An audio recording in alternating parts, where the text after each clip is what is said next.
భారతీయ వారసత్వ సంపద అనగానే గుర్తొచ్చే తొలి పేర్లలో ఒకటి డాక్టర్ ఈమని శివనాగిరెడ్డి గారు. భారతీయ వారసత్వ సంపదను పరిశోధించడమే కాదు, దాని భావి తరాలకు సజీవంగా అందించాలన్న సంకల్పంతో 4 దశాబ్దాలకు పైగా ఆయన పనిచేస్తున్నారు. వందల ఆలయాల పునరుద్ధరించడం, పునఃప్రతిష్ఠ చేయడం, పరిరక్షించడంలో ఆయన కీలక పాత్ర పోషించారు. అలాగే వందల పుస్తకాలను రచించి చరిత్రను మనకు అందించారు. ఆయన అందించిన సేవలకు గాను కళారత్న, వాస్తుశిల్ప వాచస్పతి లాంటి పురస్కారాలు ఎన్నో అందుకున్నారు. ఆర్కియాలజిస్ట్గా, హిస్టోరియన్గా, స్థపతిగా ఆయన కెరీర్లో ఆయన అందించిన సేవల్లో ఎంతో కొంత ఈ పాడ్కాస్ట్లో మాట్లాడే ప్రయత్నం చేద్దాం. Welcome to Telugu post. నమస్తే sir, welcome to Telugu post. నమస్కారం అమ్మా. తెలుగు పోస్ట్ ప్రేక్షకులకు కూడా నమస్కారం. సో సార్, మిమ్మల్ని చూస్తుంటే ఒక హిస్టరీ బుక్ నడిచేస్తున్నట్టుగా, మీతో మాట్లాడుతున్న హిస్టరీ అంతా అలా నిధిలాగా మాకు వస్తున్నట్టుగా అనిపిస్తుంది. మీరు మీ కెరీర్లో ఆలయాల నిర్మాణంలో కానీ, తవ్వకాల్లో కానీ ఇలా ఎన్నో పాల్గొని ఉండుంటారు. శిల్పకళ మీద కూడా మీకు చాలా నాలెడ్జ్ ఉంటుంది. సో మేము చరిత్రని బుక్స్లో చదివి తెలుసుకుంటాం, మీరు ప్రాక్టికల్గా చూస్తారు. సో మేము చూసే కోణంలో, మీరు అర్థం చేసుకునే విధానంలో తేడా ఎంత ఉంటుంది? అంటే చాలా తేడా ఉంటుంది. ఎందుకు తేడా ఉంటుందంటే, నేను కూడా విద్యార్థిగా ఉన్నప్పుడు మీరు పురావస్తు శాఖల్లో లేని మీరు అనమాట. నేను అనేది మనం చదువుకునేటప్పుడు చిన్నప్పుడు ఏదో ఒక పాఠం, ఉదాహరణకి అశోకుడు మామూలుగానే ఆయన పరిపాలన గురించి చెప్పేటప్పుడు చెట్టు నాటించాడు, తర్వాత ఇలాంటి కార్యక్రమాలు, ప్రజా సంక్షేమ కార్యక్రమాలు, పశువులకు ఆసుపత్రులు పెట్టాడని, ఔషధి మొక్కలు నాటించాడని ఇలా మనం అనుకుంటూ ఉంటాం కదా. మనకేమవుతుంది తెలియదు. అదేమో ఎక్కడో ఒక శాసనంలో ఉన్న విషయాన్ని తర్వాత ఆ పురావస్తు సమాచారాన్ని చారిత్రక సమాచారంగా మార్చి పాఠ్యాంశంలో చూపిస్తారు.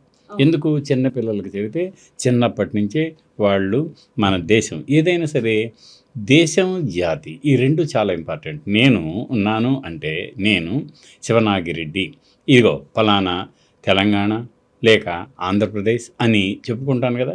అనుకునేటప్పుడు ఎక్కడికన్నా వెళ్ళినప్పుడు, O R you from Andhra Pradesh, are you from Telangana అని అన్నారనుకోండి. ఎందుకు? ఆ రెండిటికి, తెలంగాణ నేలకు అంటే దేశం అంటాం, తెలంగాణ ప్రజలు, జాతికి ఒక అస్తిత్వం ఉంది, అవునా కదా? అదిగో ఆ అస్తిత్వ నేపథ్యంలో నన్ను వాళ్ళు చూడటం జరుగుతుంది. ఇదే రకంగా మనం అశోకుడు గురించి మాట్లాడుకున్నప్పుడు, అశోకుడు కేవలం ఇప్పట్లాగా ఒక రాష్ట్ర ముఖ్యమంత్రి అంటే, అంతకుముందు ఉమ్మడి రాష్ట్రంలో ముఖ్యమంత్రి పరిధి పెద్దది, తరువాత వీడిపోయింది. తెలంగాణ, ఆంధ్ర చిన్నదైపోయింది, ఇంకా చిన్న రాష్ట్రాలు కూడా ఉన్నాయి. కానీ బృహద్భారతదేశాన్ని ఆనాడు జంబూ ద్వీపం అనేవాళ్ళు. ఆ జంబూ ద్వీపాన్ని పరిపాలించిన అశోకుడు రాజు కాదు, రారాజు, ఇంకా చెప్పాలంటే సామ్రాట్ అశోకు.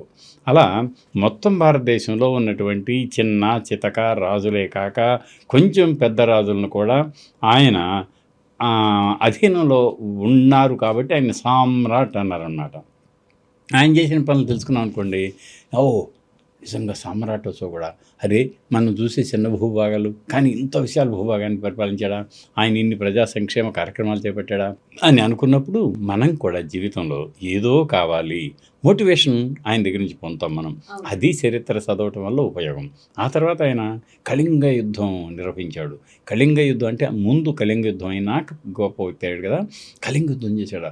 మరి యుద్ధం వల్ల కొన్ని లక్షల మంది మరణించటం, చేతులు పోవటం, ఏడవటం, దుఃఖం, కుటుంబంలో ఒక వ్యక్తిని పోగొట్టుకోవటం, ఇదిగో ఇన్ని లక్షల మంది బాధపడుతూ ఉంటే తాను ఒక భూభాగాన్ని జయించాను అన్న ఆనందం వీటి ముందు వెలవెలబోయింది. బాధపడ్డాడు, ఒక్కొక్కరిని యుద్ధభూమిలో చూశాడు. ఇక నుంచి యుద్ధం వద్దు అనుకున్నాడు, బౌద్ధం వద్దు అనుకున్నాడు. చూసారా, మనం ఇంతకుముందు ఏమనుకున్నాం? అశోకుడు, ఆయన ముందు చండాశోకుడు, ఆ తర్వాత మళ్ళీ చక్రవర్తి అయ్యాడు. చక్రవర్తి అయినాక క్షాత్ర అంటే ఎవరైతే రాజుగా ఉంటారో ఆయన శత్రువులను జయించి తన భూభాగాన్ని విస్తరించడం అనేది ఏకైక ధ్యేయంగా ఉంటుంది. తన ప్రజల్ని కన్నబిడ్డల్లా పాలించటం కూడా వాళ్ళ విధుల్లో ఒకటి. ఈ నేపథ్యంలో ఆయన అంత విశాల భూభాగాన్ని పరిపాలించాడు కదా. దానికి విద్యార్థులు ఏమి నేర్చుకుంటారంటే, ఓ నేనుగా ఉన్నాను, ఒక చిన్న ఉద్యోగిని కాదు, పెద్ద ఉద్యోగిని కావాలి కాదు, రాష్ట్రానికి పేరు తేవాలి, కాదు దేశానికి పేరు తేవాలి, విదేశాలకు వెళ్ళి నా నేలకు నేను పేరు తేవాలి, నాకు కూడా ఒక గుర్తింపు రావాలి అన్న స్ఫూర్తి రావాలి అంటే అదిగో అలాంటి పాఠాలు మనం చదవాలి. ఈ పాఠంలో 2 నేర్చుకున్నాం.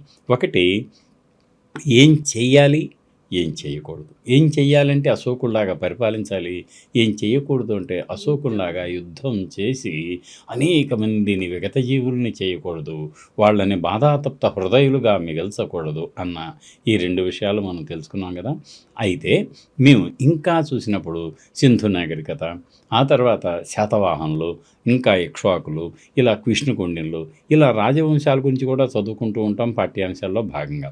మా వరకు నేను పురావస్తు తవ్వకాల్లో పాల్గొన్నప్పుడు మాకు అలా వెళ్తూ ఉంటే కొన్ని పురాతన స్థావరాల్లో పాతరాతి గొప్ప గొడ్డలి, మధ్యరాతి గొప్ప సూక్ష్మ పనిముట్లు, కొత్త రాతి గొప్ప నగీషిగా పాలిష్ చేసినటువంటి మొనలు, తేలిన కొనలు గల రాతి గొడ్డళ్ళు, ఇవన్నీ తెలుస్తాయి. ఆ తర్వాత లోహం ఎప్పుడు వచ్చింది? లోహం వచ్చిన తర్వాత విప్లవాత్మక మార్పులు వచ్చాయి జనజీవన విధానంలో, అనేక రకాలైన పనిముట్లు వచ్చాయి, కాలాన్ని బాగా సేవ్ చేసుకోవటం మొదలుపెట్టాము. ఈ నేపథ్యంలో కొత్త పరికరాలతో మన జీవన విధానం సులువుగా తయారైంది. ఇది క్రమ పద్ధతిలో మానవ జీవన వికాస పరిణామం. ఈ పరిణామాన్ని మనం ఆదిమ మానవం నుంచి ఆధునిక యుగం వరకు కూడా ఇదే ప్రయాణంలో అనేక ఆవిష్కరణలు, అనేక కొత్త పుంతలు, ఇవన్నీ కలిస్తేనే ఈనాడు మనకుంటున్న ఆధునిక అభివృద్ధి ఫలాలను అందుకునే దశ. అయితే చరిత్ర తెలుసుకుంటేనే భవిష్యత్తు ఉంటుంది. ఒకటి, చరిత్ర అనేది ఏమిటి? గతం అంటే ఏమిటి? అనుభవాల సారం. మరి అనుభవాలు ఏం చెబుతున్నాయి? ఇంతకుముందు మనకు ఉన్నట్టుగానే మేము ఏం చేస్తాం? అది ఒకటే కాదు, కేవలం యుద్ధాలు చేయకపోవటమే కాదు, అప్పటి జీవన విధానం ఎలా ఉండేది, వాళ్ళ యొక్క నాణ్యత, పనుల్లో నాణ్యత, నైపుణ్యత, ఒకరిని మించి మరొకరు పోటీతత్వం, ఆ పోటీ కూడా గొంతుకోత పోటీ కాదు ఈనాటిది, ఆ పోటీ స్పర్ధయా వర్ధతే విద్య అన్నట్లుగా, నాతోటి కళాకారుడు ఈ కళాకాండాన్ని తీర్చిదిద్దడం, అతనికి తెలియకుండా నేను మరో అందమైన కళాకృతిని తీర్చిదిద్ది ఆయన్ని కూడా నేను అచ్చిరుందేట్లు చెయ్యాలి అన్నటువంటి ఒక ఉత్సాహభరిత పోటీ ఉండేది. అంతేగాని వాడు నాకంటే బాగా చేస్తాడా, వాడిని అనేది ఉండేది కాదు. అది మన దేశం అట్లా ఉండేదన్నమాట. ఇది ఇంకొకటి, పాత్ర సామాగ్రి తీసుకుందాం. పాత్రలు ఈనాడు మనం ఇళ్లలో వాడే టప్పర్ వేర్ అని, రకరకాల స్టీలు, రకరకాల అధునాతన లోహాలన్నీ ఆనాడు లేవు. కానీ ఆనాడు మనకు ఉన్నదంతా కూడా కుండలు, మట్టి పెంకులు అంటాం కదా, మట్టి కుండల్లో ఎప్పుడు నేను చెప్పేది కొత్త రాతి యుగంలోనే మట్టితో కొండలు చేయటం అయింది.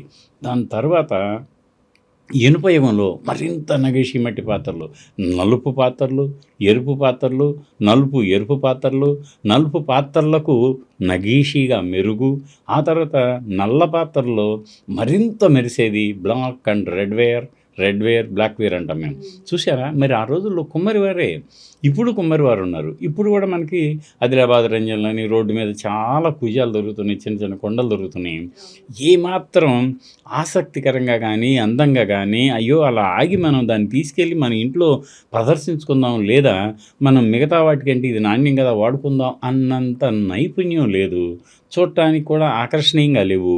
ఎందుకు అంటే వృత్తిలో నైపుణ్యం లోపించింది. మాట, ఎవరికైనా సరే మాట, ఎంత బాగా మాట్లాడుతున్నాడు అని అనుకోవటం వేరు, మాట్లాడేటప్పుడు అక్కడక్కడ నత్తి రావటం వేరు, అసలు కొంచెం మాట లేటుగా మాట్లాడటం వేరు. చూసారా మాటల్లో ఎన్ని తేడాలు ఉన్నాయి. హాయిగా ఎవరైనా కనుక ఒక కవి చక్కగా హాయిగా మాట్లాడుతూ పోతుంటే ఏమిట్రా ఇది నల్లేరు మీద బండి నడకలా ఆయన ఏం మాట్లాడాడు అని మనం అనుకుంటాం కదా, అది నైపుణ్యం అంటాం. ఇక్కడ మిగతాది ఎలా అయితే నేను పోల్చాను, ఈ కొండ పెంకులు తయారు చేయటం కానీ, ఆభరణాలు, మీకు ఎక్కడ దాకా ఇంకో కొండాపూర్ ఉందమ్మా, హైదరాబాద్ పక్కనే కొండాపూర్. ఆ కొండాపూర్ శాతవాహన స్థావరం, ఒకప్పటి శాతవాహనుల రాజధాని కూడా. హాల చక్రవర్తి ఇక్కడనే పరిపాలించాడు 1వ శతాబ్దం ప్రారంభంలో. ఆయన ప్రధానమంత్రి గుణాఢ్యుడు, మరో మంత్రి శర్వవర్మ, ఇలా ఇక్కడి నుంచి ఆయన పరిపాలించాడు. తెలంగాణ నడిబొడ్డు నుంచి మొత్తం దక్షిణాపథం అంతా కేవలం ఎక్కడో కాదు. అదిగో ఆ నేపథ్యంలో మీకు కొండాపూర్లో 1941 సంవత్సరంలో తవ్వినప్పుడు అది 100 ఎకరాల విస్తీర్ణం గల స్థావరం. చుట్టూ కోటగోడ, చుట్టూ చాలా పెద్ద కందకం, లోపల మళ్ళీ బౌద్ధ కట్టడాలు, రాజప్రాసాదం, ఇళ్ళు, రకరకాల నివాస ప్రాంతాలు. వాటిల్లో మరి జనం నివసించారు కదా. ఆ నివసించినప్పుడు వాళ్ళు వదిలి వెళ్ళిన ఈ పురావస్తు విశేషాల్లో పూసలు తీసుకుందాం. వట్టి పూసలు ఎన్ని వందల రకాల పూసలంటే లారీల కొద్దీ పూసలు 1941లో బయటకు వచ్చాయి. రకరకాల పూసలు, ఒకదానికి ఒకటి పోటీ పడే పూసలు. అవన్నీ కూడా ఇవాళ మన తెలంగాణ రాష్ట్ర పురావస్తు ప్రదర్శనశాలలో ఉన్నాయి. నేను ఎందుకు చెప్తున్నాను అంటే, నైపుణ్యం అనేది అప్పట్లో అత్యధికంగా ఉండేది. మీరు చెప్పారే శాతవాహనులు అన్నామంటే, శాతవాహన కాలంలో ప్రజలు ఎలా ఉండేవాళ్ళు. మనం అమరావతి స్తూపంలోనో, లేకపోతే మనకి ఇక్కడ తెలంగాణలో కూడా ఫణిగిరి మొదలైన స్థావరాల్లో శిల్పాలు చెక్కుంటారు. ఆ శిల్పాలు ఎవరు? 1వ శతాబ్దం కదా, చెక్కింది 1వ శతాబ్దంలో ఒక శిల్పి. ఎవరిని చెక్కాడు? బౌద్ధ భిక్షువుని చెక్కాడు, ఆచార్యులను చెక్కాడు, బుద్ధ భగవాను చెక్కాడు. సమకాలీన జనజీవన విధానాన్ని ప్రతిబింబించే దంపతులను కూడా చెక్కాడు.